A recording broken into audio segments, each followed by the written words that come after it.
So this song, to be 100% honest, this was going to be the only song I ever released. That was my plan from the beginning. The truth is, I've written many, many songs and I've played them, but they were only for, in my mind, my own enjoyment. But I wanted to share this. The song was written for my husband, and it's about him. It's about us. It's about what we did and how we've walked together and how we live together. And it means a lot to me. It's a beautiful song. I love it. I do. I love my husband. I still do. And when I say that this album is ours or we, it's really him. It's he and I. Without him, this doesn't happen. None of you, no one would be hearing my music if it wasn't for him pushing and encouraging and loving me through everything. And so it's our album and Marvin's album and X's album. So it's a us project. It didn't happen in a vacuum, and it didn't happen away. So this is I think maybe all the songs are my favorite. So if you hear me saying that too many times, I'm sorry. So I hope you like this song too.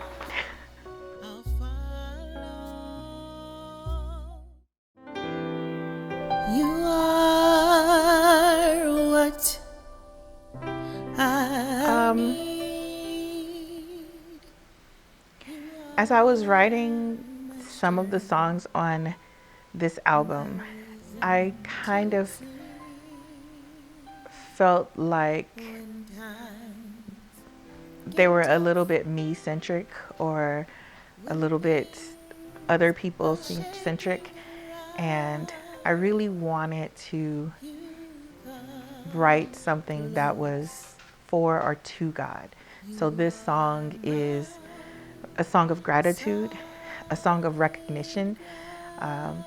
It's a song about who God is and who he has been in my life and what I love about him. I love spending time in the presence of God. And for me, that's what music is. When I sit down, it's not always to write a new song, but sometimes it is. And it's not always to write a new song that I share with others. Usually it's to write a new song that I share with just God. That I'm sharing it with you now is a result of that yes and that following that I've been doing. But it's really about he and me. This is part of the worship that I have with him in our time, and we share it. So this song, You Give Me Peace, is that. It's just a worship song. It's my worship to him and my gratitude. Greatly to be praised. Are you my sovereign King?